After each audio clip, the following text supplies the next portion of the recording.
Back live tonight here on In Focus. The Nelson Mandela Bay Mayor is once again in the headlines, this time of alleged administrative interference. News 24 is reporting that the mayor has banned council attorneys from offering legal opinion to councillors. Mayor Gary Van Niekerk joins us now for more on that. Mayor, good to have you and thank you very much for your time. Good evening, Tabo. It's only a pleasure being on your show. I think we must just offer you a permanent seat so that we can just come and iron out the Nelson Mandela Bay issues every single night, Mayor. What's the trouble now with the panel of attorneys? No, Tabo. This is really much do about nothing.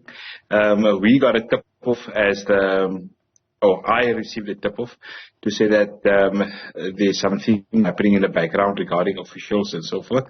And I immediately issued a moratorium of appointing legal firms. And within 18 to 24 hours, I met with the acting city manager. And then between the acting city manager and myself, we resolved that that delegation that delegation to allow the legal department to appoint these attorneys has now been shifted to his office. So the acting city manager is, I think the instruction I sent was on Tuesday or Wednesday, and within 24 hours after that, it's now with the acting city manager and he's issuing those instructions. That's about it. I don't know what the fuss is all about. If you recall, there's actually three cases involving myself regarding these legal things, and it's a narrative that's being pushed. The first one is regarding the case of the 551,000 that are now being accused of being fraudulent, committing fraudulent acts. And then the other one is also where I requested a legal opinion, and this one now being the third. So now myself as the executive mayor, I'm being portrayed as somebody who's now using municipal funds to try and save my own skin. And it's not the case. Regarding the first matter, I was speaker at the time, and I acted in the defense and the best interest of council. Yeah. The second one, same thing. I acted in the best interest of council to get a legal opinion. And now the third one, when I received a complaint, and I immediately acted on it. So yes, in terms of the oversight that I have to provide as the executive mayor of the Metro, I issued those instructions. Yeah. These kind of instructions have been issued in the past. Why it's being made a fuss of now, it's beyond me. So you did write the letter to the acting city manager? Yes, I did write the letter, and I after our discussions, I wrote a subsequent letter to say that as per our discussion that we had, he will now appoint these legal firms. Okay. So would that have constituted interference, the fact that you would have issued an instruction that no legal opinions to councillors could be issued by the legal team? It can never be construed as interference, Dabo. I receive many tip-offs, and I act on those tip-offs. It's part of, in terms of the MFMA, and the Structures Act. That's part of my role to provide oversight. And if somebody alerts me to something, I need to act on it immediately before the municipality suffers as a result of things happening in the background. I acted on it immediately, and within 24 hours, the solution that we got to was that the acting city manager will now issue these legal instructions to two attorneys and advocates to say that they are now appointed to offer any kind of legal advice. Yeah. So what were the queries that you received? What were people complaining about as far as the appointment processes of the current legal panel of attorneys? Yes, I don't want to divulge too much. Like I said, it's whistleblowers that come to us, so I cannot divulge too much. You can see like I said, it's within 24 hours we resolve the matter.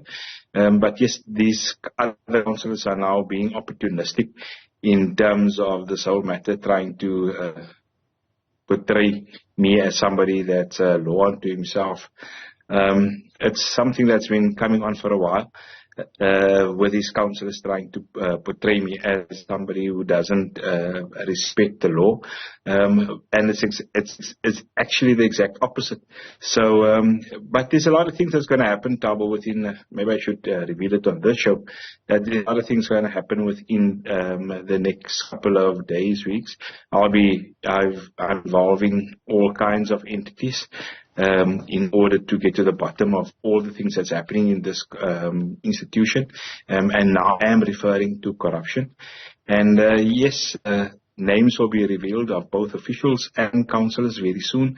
There will be investigations done both internally, and we will also use the services of outside entities, external entities to investigate all the things that's happening within our municipality. So in simple terms, you're saying to us now here on In Focus, you are putting plans to conduct a forensic investigation into the legal office, or at least the issuing of contracts to certain legal firms, and you believe there's something untoward that could have happened there? Correct, Tabo. Not only when it comes to legal firms, but also many other directorates within the municipality. We received many tip-offs, and I reported that to the relevant entities. And yes, unfortunately, I'm in a position where I cannot reveal too much right now. I've been told not to reveal too much, but I can guarantee you that some people will not be having a very nice Christmas. We are busy getting to the bottom of all the things that's been happening. I don't know if you followed, but there's a whole lot of theft that's been happening in terms of, let's take the one directorate, for example, where tires to the value of between 2 and 5 million rand has been stolen. How that happened is another issue. We've now, in terms of the interim investigation, have found out that some of these things were never delivered. So they were not stolen, but they were delivered. But there are many other things that I will bring to council's attention. We do have a last council meeting in the first week of December. And yes, that's going to prove quite interesting. We'd rather just use those words.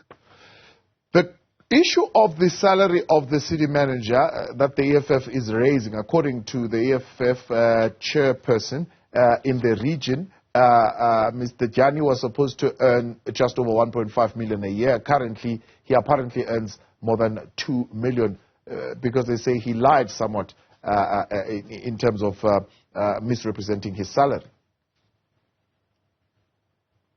Yes, regarding that, I saw this in the media as well, on social media, where there was a statement released that, according to the local or the regional chairperson of the EFF, he informed us that statement was not supposed to be released, and therefore it was retracted. And also, according to the regional chairperson, we engage on a daily basis. He said that the person that actually laid the charges on behalf of the EFF or as an EFF member did not have the necessary mandate to do so.